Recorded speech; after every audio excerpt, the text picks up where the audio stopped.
Bom dia, queridos irmãos. Bom dia, queridas irmãs. Tudo bem com vocês? Meu nome é João Gabriel. Vocês estão no canal do João Vinhas. Dê um like, compartilhe esse vídeo, se inscreva no canal, ative o sininho das notificações e deixe aqui nos comentários se precisa de oração. Eu gostar muito de orar com você e por você. A partir de hoje a gente vai fazer uma forma diferente aqui a nossa leitura.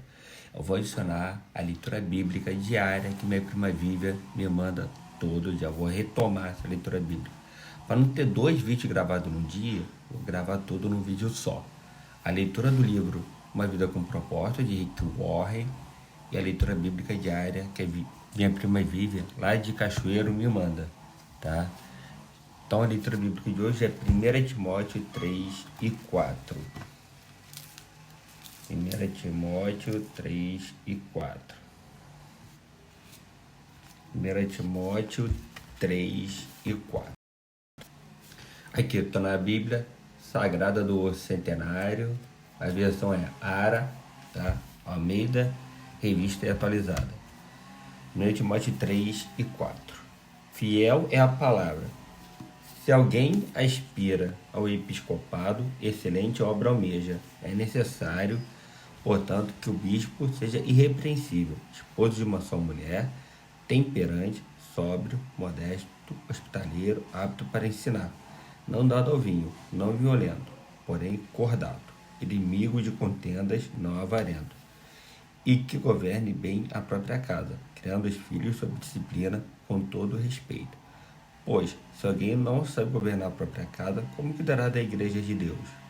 Não seja neófito, para não suceder que se ensoberbeça e incorra na condenação do diabo.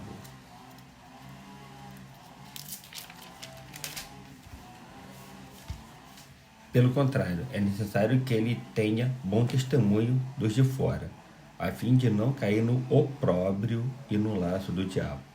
Semelhantemente, quanto aos diáconos, é necessário que sejam respeitáveis, de uma só palavra, não inclinados a muito vinho, não cobiçosos de sós da ganância, conservando o mistério da fé com a consciência limpa. Também sejam estes primeiramente experimentados e, se mostrarem irrepreensíveis, exerçam o diaconato. Da mesma sorte, quanto a mulheres, é necessário que sejam elas respeitáveis, não maldizentes, temperantes e fiéis em tudo. O diácono seja marido de uma só mulher e governe bem seus filhos e a própria casa, pois os que desempenharem bem o diaconato alcançam para si mesmos justa preeminência e muita intrepidez na fé em Cristo Jesus. Escrevo-te estas coisas, esperando ir ver-te em breve, para que, se eu tardar, fiques ciente de como se deve proceder na casa de Deus, que é a igreja do Deus vivo, coluna e baluarte da verdade. Evidentemente, grande é o mistério da piedade. Aquele que foi manifestado na carne foi justificado em espírito, contemplado por anjos, pregado entre os gentios, crido no mundo, recebido na glória. 1 Timóteo, capítulo 4. Ora, o Espírito afirma expressamente que, nos últimos tempos, alguns apostatarão da fé, por obedecerem a espíritos enganadores e ensinos de demônios, pela hipocrisia dos que falam mentiras e que têm cauterizado a própria consciência, que proíbem o casamento e exigem a abstinência de alimentos que Deus criou para serem recebidos, com ações de graças pelos fiéis e por quantos conhecem plenamente a verdade. Pois tudo o que Deus criou é bom, e, recebido com ações de graças, nada é recusado, porque, pela palavra de Deus e pela oração, é santificado.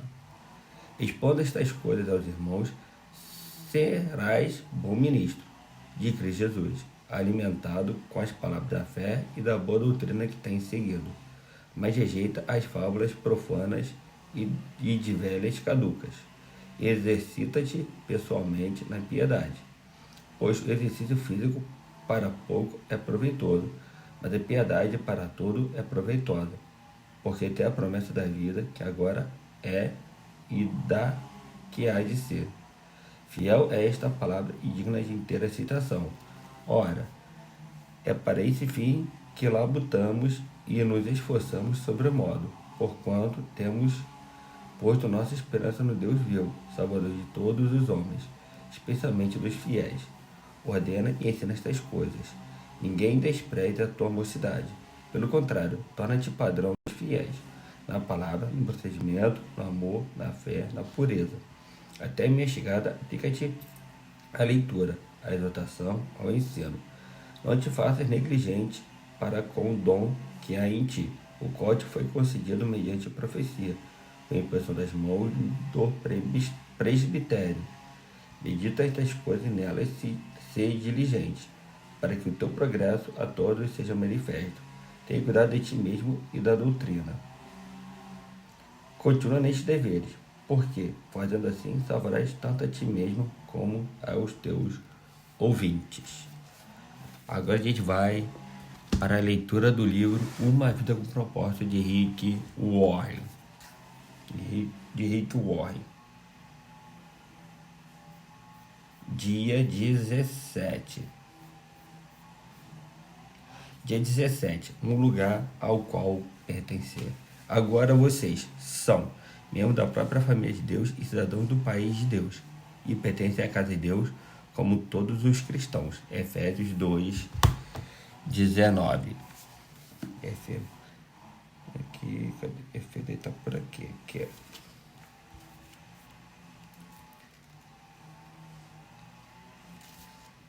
Aqui. Efésios está para trás. Aqui está falando Efésios 2:19. 2:19. Assim, já não sois estrangeiros e peregrinos, mas concidadãos dos santos, sois da família de Deus. A família de Deus é a igreja do Deus vivo, a coluna e o fundamento da verdade. 1 Timóteo 3:15. 1 Timóteo 3. Acabei de ler essa leitura. 3:15. Para que, se eu tardar, fique ciente de como se deve proceder na casa de Deus, que é a igreja do Deus vivo, coluna e baluarte da verdade. Você é chamado para pertencer, não somente para crer. Você é chamado para pertencer, não somente para crer. Mesmo no perfeito e imaculado ambiente do Éden, Deus disse: não é bom que o homem esteja só. Fomos criados para a vida em comunidade, moldados para o companheirismo e formados para a família. E nenhum de nós pode cumprir os propósitos de Deus sozinho e sem ajuda. A Bíblia não apresenta nenhum santo solitário ou eremita espiritual, ou seja, um crente que vivesse isolado dos outros fiéis, privado de companhia. A Bíblia diz que fomos ajuntados, reunidos, edificados juntos, tornados membros juntos, feitos herdeiros juntos, combinados, mantidos juntos e que seremos arrebatados juntos. Você não está mais por conta própria. Embora seu relacionamento com Cristo seja pessoal, Deus nunca quis que fosse particular. Na família de Deus, você está unido a todos os outros fiéis e faremos parte uns dos outros por toda a eternidade. A Bíblia diz: em Cristo nós, que somos muitos, formamos um corpo e cada membro está ligado a todos os outros. Seguir Cristo inclui pertencer, não apenas crer. Somos membros de seu corpo, a igreja. Observa C.S. Lewis que a palavra membro é de origem cristã, mas foi esvaziada seu significado original. As lojas oferecem descontos a membros, e os anunciantes usam os nomes desses membros para criar listas de mala direta. Em muitas igrejas, tornar-se membro significa simplesmente adicionar o nome a uma lista, sem nenhum requisito ou expectativa. Pela perspectiva de Paulo, ser membro da igreja significava ser um órgão vital de um corpo vivo, parte indispensável e inseparável do corpo de Cristo. Precisamos restabelecer e praticar o significado bíblico dessa palavra. A igreja é um corpo, não um edifício, um organismo, não uma organização. Para que os órgãos do corpo humano cumpram seu propósito, precisam estar conectados ao corpo. O mesmo ocorre com você como parte do corpo de Cristo. Você foi criado para uma função específica, mas perderá esse segundo propósito para a sua vida se não fizer parte de uma igreja local. Você descobre seu papel nesta vida pelo relacionamento que mantém com os outros. A Bíblia diz: assim, somos como as várias partes do corpo humano. Cada parte tem seu significado no corpo, visto como um todo, mas não o contrário. O corpo de quem estamos falando é o corpo formado pelas pessoas escolhidas por Cristo. Cada um de nós encontra significado e função como parte desse corpo. Não podemos ser como um dedo decepado, que não tem valor. Se escolhe o papel nesta vida, relacionamento que mantém com os outros. Se um órgão é de alguma forma desligado do corpo, fica paralisado e morre. Ele não pode existir por si mesmo, nem você. Desligado e arrancado do sangue vivificante da igreja local, seu espiritual se enfraquecerá e logo deixará de existir. Por isso, o primeiro sintomas de declínio espiritual é normalmente o comparecimento irregular aos cultos e a outras reuniões dos irmãos da fé. Sempre que nos tornamos descuidados com a comunidade de irmãos, todo o restante também começa a desmoronar. O tema da família de Deus não é irrelevante nem algo a ser negligenciado. A igreja é o plano de Deus para o mundo. Jesus disse: edificarei minha igreja, e todas as forças do inferno não prevalecerão contra ela. A igreja é indestrutível e existirá eternamente. Ela sobreviverá ao universo, assim como sua função nele. A pessoa que diz: não preciso de igreja, é soberba e ignorante. A igreja é tão importante que Jesus morreu na cruz por ela. Cristo amou a igreja e deu sua vida por ela. Na Bíblia, a igreja como um todo é chamada de noiva de Cristo e o corpo de Cristo. Não consigo imaginar alguém dizendo para Jesus: eu te amo, mas não gosto de tua noiva. Ou, eu te aceito, mas rejeito o teu corpo. No entanto, é isso que fazemos quando desprezamos e depreciamos a igreja ou reclamamos dela. Em vez disso, Deus nos manda amar a igreja, tanto quanto Jesus a amou. Ele diz: ame sua família espiritual. Lamentavelmente, muitos cristãos usam a igreja, mas não a amam. A comunidade local. Salvo em poucas importantes exceções, como quando alude a todos os fiéis ao longo da história, a palavra igreja é utilizada na Bíblia quase sempre para se referir a uma comunidade visível e local. O Novo Testamento parte do princípio de que o membro pertence à comunidade local. Os únicos cristãos que não pertenciam a grupos locais eram aqueles sob a disciplina da igreja, os quais eram removidos da comunidade depois de flagrados em pecado. A Bíblia diz que o cristão sem a igreja local é como órgãos de um corpo, a ovelha sem rebanho ou a criança sem a família. É uma situação anormal, como dá a entender a Bíblia quando diz: agora vocês já não são mais estranhos a Deus, nem forasteiros, mas sim membros da própria família de Deus e cidadãos que pertencem ao povo dele. Os valores de hoje, que advogam a independência e o individualismo, criaram muitos órfãos espirituais, os crentes peregrinos, ou os sem igreja, que ficam circulando de uma igreja a outra, sem filiação, sem responsabilidade ou compromisso. Muitos creem que é possível ser um bom cristão sem se unir, ou mesmo frequentar uma igreja local, mas Deus discordaria veementemente. A Bíblia oferece muitas razões irrefutáveis para sermos ativos e comprometidos numa comunidade local. A igreja sobreviverá ao universo, assim como sua função nele. Porque você precisa da família eclesiástica. A família eclesiástica identifica-o como cristão verdadeiro. Não posso afirmar que sou um seguidor de Cristo se não sou comprometido com um grupo específico de discípulos. Jesus disse: o amor de vocês uns pelos outros provará ao mundo que vocês são meus discípulos. Quando nos reunimos em amor, como uma família na igreja, com diferentes formações, raça e posição social, e vamos ao mundo um poderoso testemunho. Você não é corpo de Cristo isolado. Precisa de outro para expressar essa condição. Juntos, não separados, somos o corpo do Senhor. A família eclesiástica tira-o do isolamento egoísta. A igreja local é a sala de aula em que você aprenderá a se relacionar com a família de Deus. É o laboratório para a prática do altruísmo e do amor compassivo. Como membro ativo, você aprende a se interessar pelos outros e a compartilhar suas experiências. Se uma parte do corpo sofre, as demais partes sofrem com ela. Ou, se uma parte é honrada, as demais compartilham de sua honra. Contato irregular com fiéis, comuns e imperfeitos, para aprender o verdadeiro companheirismo e experimentar a verdade do Novo Testamento. Somos unidos e dependentes uns dos outros. No companheirismo bíblico, compreende sermos tão comprometidos uns com os outros quanto somos com Jesus Cristo. Deus espera que entreguemos nossa vida uns pelos outros. Muitos cristãos conhecem João 3,16, eles conhecem 1 João 3,16. João 3,16 diz: porque Deus amou o mundo de tal maneira, Deus seu Filho unigênito, para todo aquele que nele crê, não pereça, mas tenha a vida eterna. 1 João 3,16. Nisto conhecemos o que é o amor. Jesus Cristo deu a vida por nós, deve dar a nossa vida por nossos irmãos.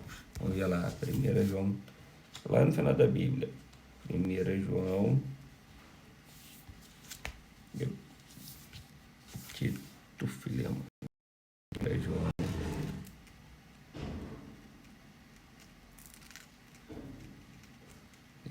João 3,16, aqui no final da Bíblia. Lá no final da Bíblia. 1 João 3,16. Nisto conhecemos o amor, que Cristo deu a sua vida por nós, devemos dar a nossa vida pelos irmãos. Esse é o tipo de amor sacrificial que Deus espera que você demonstre uns pelos outros. Cadê? Pelos outros irmãos. Uma disposição para amá-los da mesma forma que Jesus o amou. A família eclesiástica ajuda a desenvolver músculos espirituais. Você jamais chegará à maturidade apenas comparecendo aos cultos de adoração como espectador passivo. Somente a participação na vida integral de uma igreja local desenvolve a musculatura espiritual. A Bíblia diz: à medida que cada parte realiza o seu trabalho em especial, ela coopera para o crescimento das outras partes, para que todo o corpo esteja saudável, crescendo e cheio de amor. As expressões uns aos outros, ou uns dos outros, são usadas mais de 50 vezes no Novo Testamento.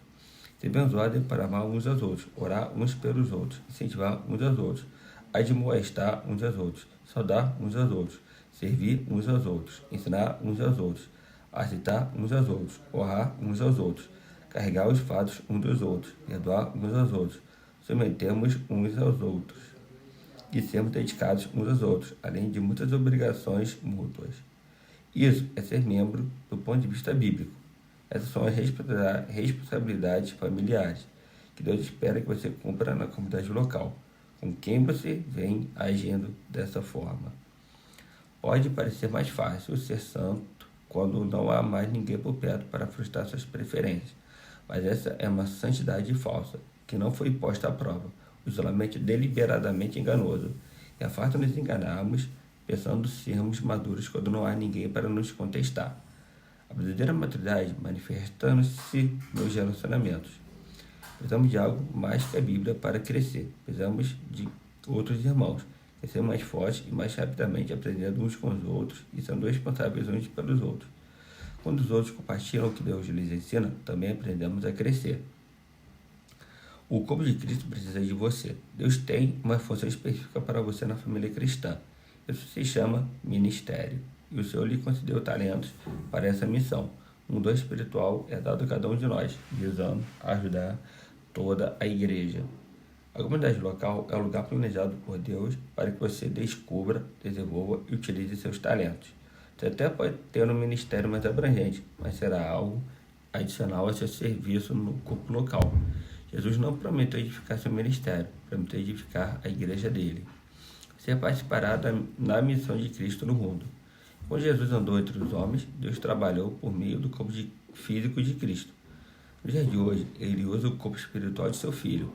A igreja é um instrumento do Senhor neste mundo. Não devemos apenas ser exemplo do amor de Deus, amando-nos uns aos outros. Devemos também transmiti-lo em conjunto ao restante do mundo. E esse é um privilégio maravilhoso concedido a todos nós. Como membro do corpo de Cristo, somos suas mãos, seus pés, seus olhos e seu coração. Ele realiza sua obra no mundo por meio de nós. E cada um tem uma contribuição a dar. Paulo afirma: ele criou cada um de nós por meio de Cristo Jesus, e a ele nos unimos nessa obra grandiosa, a boa obra que ele deseja que executemos e que faremos bem em realizar. A família eclesiástica irá impedi-lo de retroceder. Nenhum de nós está imune à tentação. Em circunstâncias apropriadas, você e eu somos capazes de cometer qualquer pecado. Deus sabe disso. Por esse motivo, ele nos atribuiu individualmente a responsabilidade de mantermos uns aos outros no caminho certo. A Bíblia diz: encorajem-se uns aos outros todos os dias, de modo que nenhum de vocês seja endurecido pelo engano do pecado. Não é da sua conta, não é uma fase cristã. Somos chamados e recebemos ordem para nos envolvermos com a vida uns dos outros. Se você conhece alguém que se mostra espiritualmente inconstante neste exato momento, é sua responsabilidade procurá-lo e fazê-lo e trazê-lo de volta à comunhão. Tiago adverte: prezados amigos, se vocês conhecem alguém que se desviou da verdade, não desistam dessa pessoa. Façam tudo para trazê-la de volta e terão resgatado uma vida preciosa da destruição, impedindo que ela se afaste de Deus. Jesus não prometeu edificar seu ministério, prometeu edificar a igreja dele. Um benefício relacionado à igreja local é que ela também proporciona a proteção espiritual de líderes dedicados. Deus atribui aos pastores a responsabilidade de guardar, proteger, defender e cuidar do bem-estar espiritual de seu rebanho. A Bíblia diz: a responsabilidade deles é zelar pela alma de vocês, e eles sabem que devem se responsabilizar por isso diante de Deus. Satanás exulta ao ver fiéis afastados, desligados da vida do corpo, isolados da família de Deus e indiferentes para com os líderes espirituais, pois sabe que tais crentes estão indefesos e impotentes quanto às suas estratégias. Está tudo na igreja. Em meu livro, Uma Igreja com Propósitos, explico como fazer parte de uma igreja saudável, essencial para viver uma vida saudável. Espero que você também leia este livro, pois ele o ajudará a compreender como Deus planejou a igreja, especificamente para auxiliá-lo a cumprir os 5 propósitos que ele tem para a sua vida, e criou a igreja para satisfazer as suas 5 necessidades mais importantes. O propósito para o qual viver, pessoa com quem viver, princípios pelos quais viver, uma proteção para se sustentar e força para seguir vivendo. Não há outro lugar no mundo em que você possa achar esses 5 benefícios em um só lugar. Os propósitos de Deus para a igreja são idênticos aos 5 propósitos que ele tem para você. A adoração ajuda-o a se concentrar em Deus. A comunhão ajuda-o a enfrentar os problemas da vida. O discipulado ajuda-o a fortalecer a fé. O ministério ajuda-o a descobrir seus talentos. E o evangelismo ajuda-o a cumprir sua missão. No mundo não há nada que se compare à igreja. Sua escolha. Sempre que uma criança nasce, torna-se automaticamente parte da família universal dos seres humanos. Mas essa criança também se torna membro de uma família específica, onde será nutrida, cuidada e crescerá forte e saudável. O mesmo ocorre do ponto de vista espiritual. Quando você nasce de novo, torna-se automaticamente parte da família universal de Deus. Mas também precisa se tornar membro de uma versão local da família de Deus. A diferença entre frequentar uma igreja e ser membro dela está no comprometimento. Os frequentadores são espectadores que ficam à parte. Os membros envolvem-se no ministério. Os frequentadores consomem, os membros contribuem. Os frequentadores querem benefícios que a igreja propicia sem participar das responsabilidades. São alguns casais que querem viver juntos sem compromisso do casamento. Por que é importante filiar-se a uma igreja local? Porque isso prova que você está de fato comprometido com irmãos e irmãs espirituais, não somente na teoria. Deus quer que você ame pessoas reais, não ame pessoas ideais. Você pode passar a vida inteira buscando a igreja perfeita, mas jamais a encontrará. Você foi chamado para amar pecadores perfeitos, assim como Deus faz. No livro de Atos, os cristãos de Jerusalém eram bem específicos em seu compromisso uns com os outros. Eram dedicados à comunidade. A Bíblia diz: eles se dedicavam ao ensino dos apóstolos e à comunhão, ao partir do pão e às orações. Hoje, Deus espera que você se comprometa com as mesmas coisas. A vida cristã é mais que apenas o compromisso com Cristo, inclui compromisso com os outros cristãos. Os cristãos da Macedônia compreenderam isso, como Paulo relata. Primeiro, eles deram a si mesmos ao Senhor, e depois, para a vontade de Deus, eles se deram a nós também. O nascimento de uma igreja local é o passo que vem naturalmente a seguir, uma vez que você tenha se tornado filho de Deus. Você se torna cristão ao se comprometer com Cristo, mas se torna membro de uma igreja ao se comprometer com um grupo específico de fiéis. A primeira decisão traz a salvação, a segunda, a comunhão. Dia 17. Pensando sobre o meu propósito de vida. Tema para chamado para pertencer, não apenas para crer. Versículo para memorizar. Assim também em Cristo, nós, que somos muitos, formamos um corpo, e cada membro está ligado a todos os outros. 2 Coríntios 8, 5. 2 Coríntios 8, 5.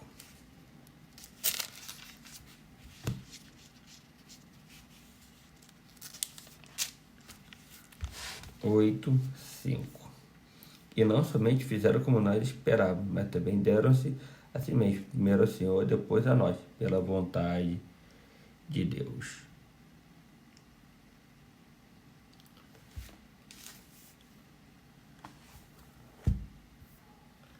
Pergunta para me ajudar.